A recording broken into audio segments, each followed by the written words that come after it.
for joining us, Stefano.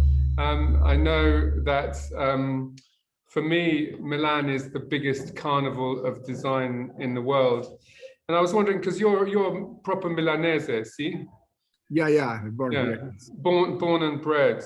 And I guess it's evolved a huge amount in your lifetime. Can you describe the difference between when you first remember design and what Milan is now as a kind of international capital? Because it was very much a more local scene for local manufacturers at the beginning.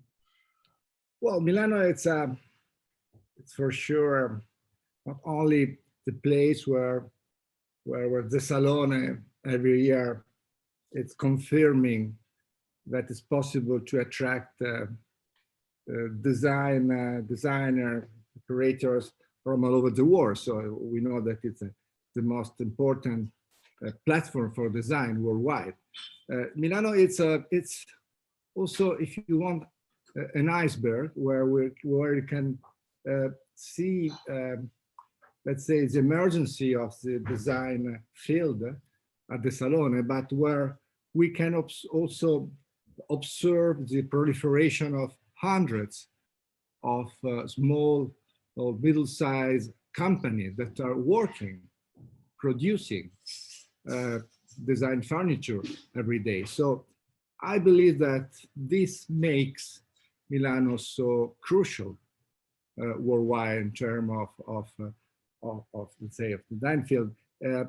And what's happened in the 60s and the 50s, just after the Second World War, was exactly that. So was it that's the encounter, meeting of a bunch of creative people, a bunch of entrepreneurs that were very smart, and let's say also a bunch of researchers that were working on new materials. And that happened in Milano. Right, and yeah, the connection with industry is something which we don't have in London, although we're a bigger city with more diversity in terms of different businesses and more scale. The connection with industry is broken a long time ago, maybe even just after the Industrial Revolution, you know, so it's no longer close, there's no proximity with industry, and I think that connection with industry is really super important. But I mean, you know, for me, Milan is interesting also because it's kind of found a way of renovating itself. It's not just design. You know, the art scene has become really huge in Milan, from what I can tell. Architecture has been consistently coming back as well. What is the secret of Milan in creativity generally? I mean, I guess obviously it starts with Leonardo da Vinci, but there's something about Milan which isn't a huge city, which allows creativity in general to flourish, no? No, you are totally right. What I believe is that exactly what you are saying about the fact that Milan is not a huge city, it's not a metropolis in terms of like extension of the urban to everywhere. It's a small metropolis, super intense. And I believe that also in reason of this dimension, it's the density of excellencies in different fields that you have here. It's quite unique. And this is what I believe allows, let's say, a series of, I could call them synapses, or let's say also unpredictable and sudden contacts between fields and disciplines that normally don't have anything to share. So I believe that the intensity of Milano is in reason of this dimension and in reason of this multitude of excellencies that are hosted in this small territory. So from that point of view, I believe Milano is quite unique, just in terms of intensity. So if you want, this explains also that, you know, that this sometimes absolutely unpredictable relation that you can find between design, fashion, theater, graphic, publishing. It's quite unique. Yeah, But so you were born into family design and architecture. You know, I'm a huge fan of Boeri. I think I met her just once, but you know, very influential in so many ways. Do you actually remember your first encounter with design, or did you actually help in her studio? Is that what gave you your passion for design? Chini Yeah. was yes, she was a genius, and well, she was part of that generation with Ettore Sozza, Achille Castiglioni, Enzo Mari, Gaio Lenti, and many others. And well, she was, let's say, how can say, she was so elegant, basically. So it was impossible not to be elegant for her. And well, for me, she was in a model, as normally a mother is, not only from, let's say, private point of view, but also, but I'm sure that she is unique. So, but she opened me a world of relation, inspiration, and also, like say, expectation. And so I am really grateful to what she did for me. But she also was changing how the perception of women and what they could do, right? I mean, architecture was not open to women when she started, totally, right? Totally. No, I believe that Chini and Guy, that probably were two, let's say, exception, and the recent very male-oriented tradition of the furniture design, not only in Italy, let's say. But well, for sure, she was from that point of view a hero, because she was very strong in deciding to go ahead. When she was 20, 25, everybody was saying, "But this is not the job for you," and she really was so strong and decided to go ahead and to construct her professional career in such a brilliant way, never giving up, to be so also strong in her private life, because I can confirm that she was at the same time an amazing mother, and so, let's say, investing time in us. So I believe she was really strong on that combination of two, let's say, like that normally are not so easy to put together. Okay, so you must be, let's talk about you a bit more. You must be a bit bored about talking about this project, the vertical forest, because it's become such a kind of exemplar, and it's used as a reference all the time in terms of what the possibilities for cities could be in the future. How did you manage to get permission for this building, and what were the origins of the idea?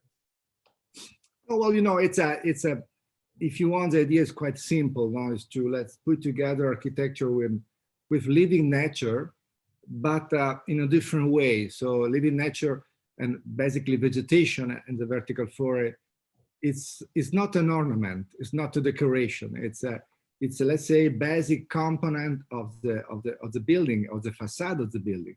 It's a kind of double facade, if you want. It's a biological double facade. And that was a concept that I developed, where I tried to develop also many years before the opportunity I had in Milano to build these two towers. And well, it's I think now it's acting like a manifesto in terms of, let's say, opening the perspective of a possible future of alliance between trees and architectures, between nature and cities, and that's it. So it's there. It's still working quite well, and I'm, let's say, very happy of what's happening. But then you talk, you know, I've noticed you talking about urban forestry. Can you kind of explain exactly what this initiative is, and also, more importantly, how even me in furniture design or in London can actually get involved? Well, no, I believe that we have to enter in a new era, relation between, let's say, cities and forest, or cities and nature, and that's something that we should learn also from what's happened with with COVID-19 and with this terrible pandemic. So I think that basically the idea that we have a nature of something which is outside our body, outside our homes, outside our city, has to be radically changed, also because it has changed. So a microorganism has, a natural microorganism has changed our life all over the world. So I believe we have to really redefine the relation with nature. And starting probably from our idea of what is an urban environment, what is an urban landscape.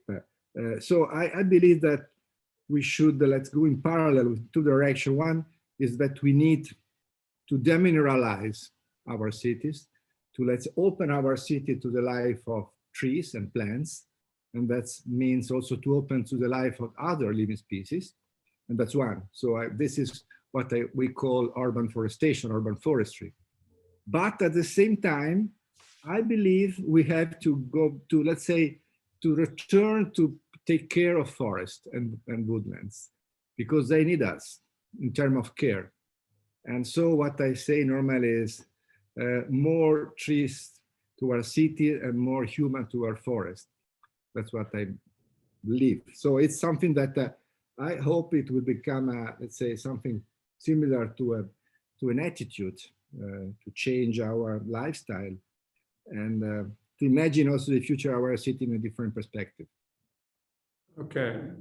So last question, because I know that you've been ill and you can't talk too long. But I had the COVID. I have the COVID-19. It was such a bad experience. So have you got long COVID then? Yeah. I started more than 1 month ago. Then I was recovered at the hospital and was very bad. But now I'm better.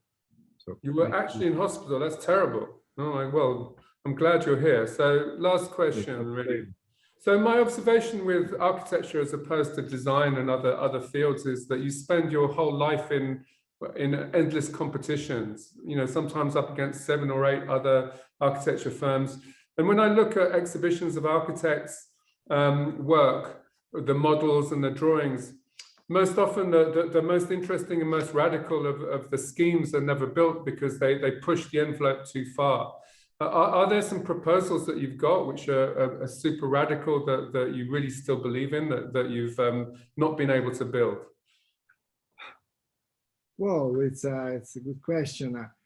I believe that we share the same, let's say, concern for how to put together, let's say, pragmatism and visionary.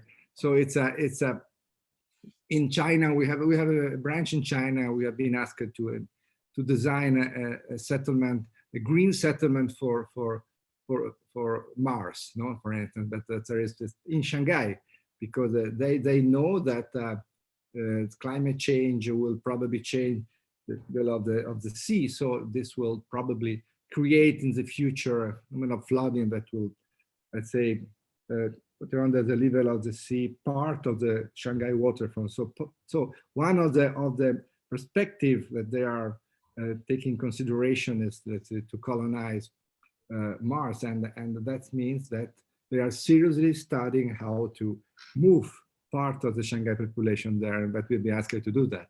So just to tell you that as you do, as we all do, there is a very, very less delicate balance between, let's say, the attraction of the opportunity to develop projects that are totally visionary, and at the same time, the responsibility of our profession to have our feet rooted in the ground and to be pragmatic and rational. So I don't know if it is the answer, but I believe this is part of our profession. Also, that it's such a good profession because we are asked at the same time to open our mind to, let's say, the future, to the biggest possible perspective of the future.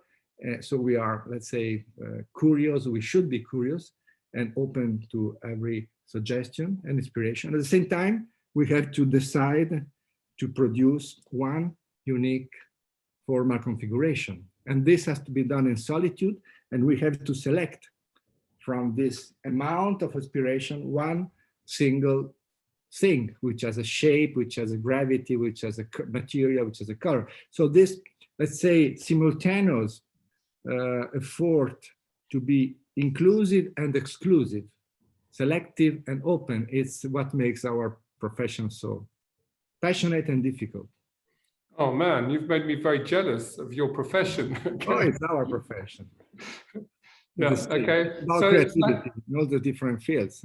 yeah. Well, thank you so much for your time. I can hear you slowing down a bit. Now, I hope by September, when the Salone in principle starts again. Let's hope. Let's hope. I will be able to meet you for real. So kind of you to spend a bit of time with us here. Barbasso to drink. Yeah, I'll look forward to it. Grazie. Thank you very much. A presto. Ciao, Tom. Ciao. Okay.